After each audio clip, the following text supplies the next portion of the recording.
Everybody, this is JW with Triple Threat Podcast, here to ask 3 questions. However long it takes to answer, how long the interview lasts. Who wants to go first? You fix me? All right, I guess so. All right, can you introduce yourself, sir, so we know who we're talking to? Jordan Tregre, guitar, Soul Dredger. Soul Dredger. Sampey, drums, Soul Dredger. Soul Dredger, the drummers, and Mr. How the hell you pronounce your name? My last name's Tregre. Trey. Okay. Tregre. Trey. Yeah. I love you, dude. Oh, for sure. Everybody has trouble that's not from the area. It's pronounced many different ways, but mine's the original. Okay, I got you, man. I got you. Look, man, there's 3 questions, okay? So you want to go first? Well, I guess let's shoot. All right, can you tell us about your journey as becoming a musician and what led you to the metal rock genre? Wow. Okay. Well, originally, my parents were musicians, and I didn't choose this life. It got chosen for me, and before I knew anything about rock and metal, I did not want to do this. It's crazy. One day you might have to ask me in detail, but about 9, 10 years old, I'm sitting in the back seat of my car, or in the car I'm riding in, and I had one of those little cheap little Walkmans, you know. And you know when your cassette player, your batteries die, your tape drags and it dies completely. And, yeah, we all know about them. Well, where I'm from, there's not really no radio stations, and so I'm flipping through. I could tell you where I was. I remember I was on Airline Highway at a Taco Bell, and so I'm just trying to make my batteries last, flipping through the radio, and nothing was coming in because it's a cheap little player. And I'm like, all of a sudden, crystal clear, 92.3 Louisiana's rock, and all of a sudden I heard. I still listen to 93. Hey, mama said the way you move, gonna make you sweat, gonna make you groove. And my little mind went, whoa. And I was hooked I was hooked. That's what got me into rock music. Later on, more into heavier stuff, metal, but that's what hooked me. I didn't have nobody to show me the rock and the metal. I wasn't around nobody, like talk about in those days. I found it myself, and then all of a sudden I said, now I want to play music. So it's like it was meant to be, huh? Well, I taught myself after a couple of years of that, how to play guitar, and that's really, but I was a piano player since I was born. So I knew a lot of people have been telling me in these interviews, start off with pianos and stuff like that. Usually you'll find some very good musicians when you know the piano, you learn every instrument pretty much, because it helps with drums and percussion, teaches you timing, it teaches you you can pretty much, if you learn the piano, you can almost learn any instrument. So it's a hell of a thing to have in your repertoire. It's the backbone of everything. Yeah, I still listen to 92.3 now, so it's alternative rock now. I can't do them no more. I can't do them no more, brother. They ruined it for me, but that station, me and a great many people, I can tell you, saved our lives as kids. Having that to rock out to, having that as when you couldn't afford that $10 cassette tape or get a ride an hour away to go buy one, because I'm not from the city. Yeah. You know, but there you go. What about you, Chris? Can you answer that question? Yeah, man. I was born in the 80s, so... Goat Whore, love your shirt, dude. Thank you, man. Love your shirt. I love him. My dad's a drummer, so watching him as a kid, just did what he did and started picking it up on my own. The metal, shit, it's been around all my life. That's what my parents listened to, you know. Right on. Started getting into the scene, playing in bands at 13 and 98, and been here ever since, man. That's the short version. Hey, bro, sweet, man. All right, question number 2. Have y'all come across any obstacles in your life, in your journey as a musician? Y'all come across any obstacles? It's difficult to answer. I don't find this.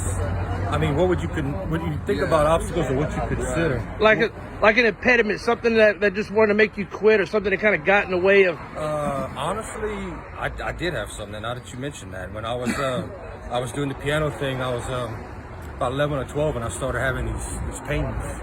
And my mom didn't believe in going to the doctor. You break your foot, you break your ankle, you heal it. Yeah, back in the day, just rub some dirt on and walk it off. Yeah, I got you. Well, I complained enough, and it was like I was like hurting, and they brought me. I'll just tell you this. A lot of people don't know this. I had scoliosis. They found out, and I was competing, playing piano for the. My daughter's got scoliosis. Yeah, I know about it. For the federation, for the state, and the national guild, and all of a sudden they're like, you need surgery. It's like you have to have surgery. Yep.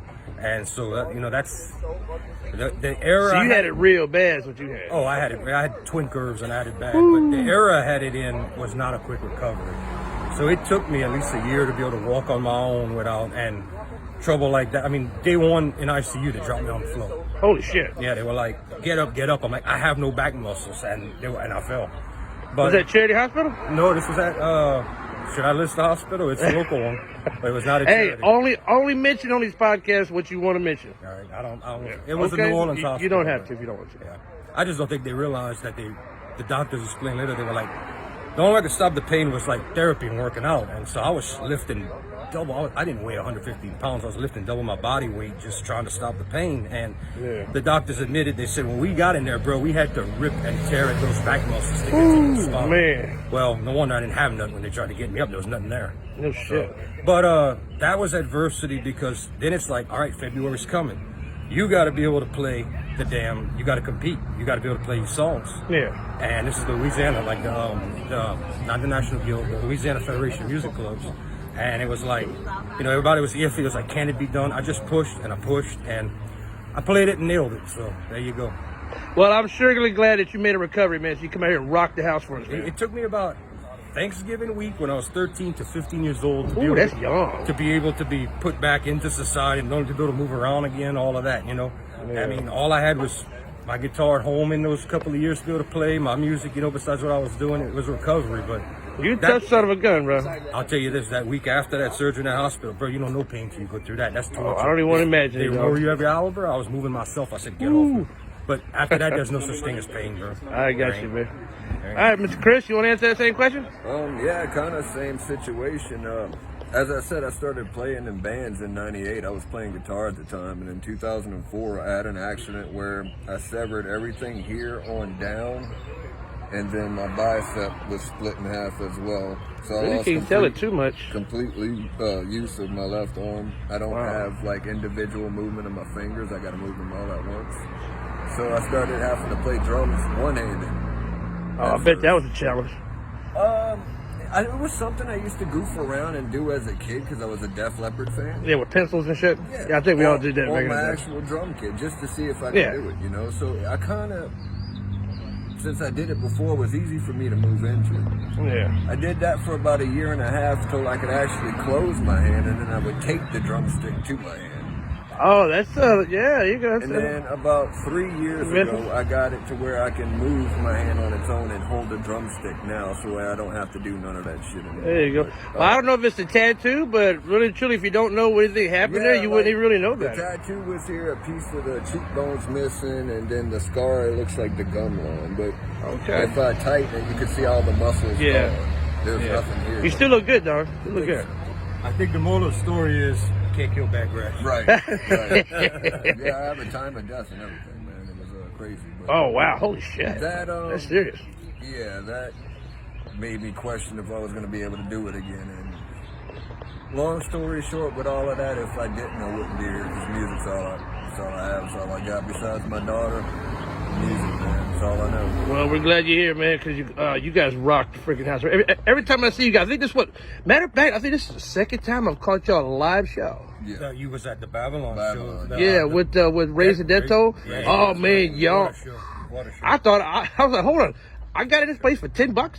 that crowd, I give my hats off to that crowd. Oh So man, much that crowd was energy. cool, So man. much energy, and you can't do it without the people. But you need Oh, venues, yeah. but you need that crowd, you need those people, bro. Y'all make it happen. Yeah. Well, I don't know, man. A lot of times you get a big crowd, and the band don't have no energy. The crowd don't have no energy. That can happen. Kind of You're takes right. both, I'm just thanking the people because it's them that make Oh, it. The without a reason we doubt. can do what we do is because of them. Yeah. Right? Yeah, without a doubt. Okay, the last one. If there was any bands that have influenced y'all's life as a musician, the way you play, anything like that, what were they, Easy one man? for last, huh? Yeah. Oh, man. So many. Well, I know y'all. You want me to go first? Yeah, whatever. There's Tony Iommi is God. I'm sorry, he is the Godfather. Who's that now? Tony Iommi, Black Sabbath. He's the man that changed. Well, everybody just about He says like changed the whole landscape. If you look back in history, let's look at the Beatles. All right, Beatles were hella popular. They influenced a lot of people. How many different styles did the Beatles influence? They influenced pop music, a little bit of rock. Yeah. Black Sabbath created stoner rock, stoner metal, doom, a fusion of jazz, blues into rock. They just did so much that it's like I gotta thank them because Even enhanced punk a little bit too, didn't he? oh man, just a little bit of everything, bro. Everything came. It would have. I tell people this all the time. Would somebody have eventually done it if not when the years and the time Sabbath did it? Yes, but how much of a difference that would have made years later and not in 1969. Which one do you think was better, Black Sabbath before or after Osbourne? I have no hate on the Sabbath after him. There's some great music, some great singers was in that band, especially Dio. But yeah, it was different. He's right. It was. You can listen to the music. It was very different. That was heaven and hell, bro. Yeah, It's not Sabbath without us. It's different. Yeah. But those you only get trust yourself in the first 6 Sabbath albums. There you go. I got you. There you go. And all 6 are fucking great. I hear you, bro. Okay, Mr. Chris, what about you? Influences, man. Let me give you top 5 drummers. Danny Carey from Tool. Ooh. Shannon Larkin from Godsmack. Oh, Thomas Hawk from Meshuggah. man. That's a lineup there, dude. Hard one for me, You still man. got more even after those 3? Yeah. Hell Oh, yeah. I do. I got plenty more. I'm going to go Tommy Lee from Motley Crue. Okay. And then my all-time Joey Jordison, rest in peace, from Slipknot. Yeah, R.I.P., bro, for real. Listen to those 5 drummers, you'll hear me. So, hey, just asking about Osbourne. What do you think? You think Slipknot before or after? No, before. Before? Yeah, most definitely. Definitely that speed drum, man. Oh, yeah. Oh, dude. All right, well, this is This is Soul Dredger with me and Chris. yeah. All right. Drums and guitar player. That's us. We're going to fuck it up tonight at the GOAT, man. If you're out here on the Tuesday, come out, check us Yeah, out. you still have plenty of time to get here. The show starts like at least around 9. We're only the first band. You've got 2 great bands coming after us.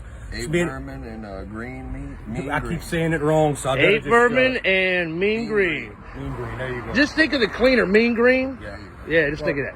It confuses me because you got so many bands with Mean and Green in it. I and, almost said Mean Machine earlier. like you've got Slow Down, Throw Down, Hold Down, Showdown, all of those bands. I can't remember who's who because all the names are too similar. Right. All right, now, if there's anything you guys could tell the folks out there in the internet world about yourselves, about Soul Dredger, anything y'all got coming up, anything y'all want to promote?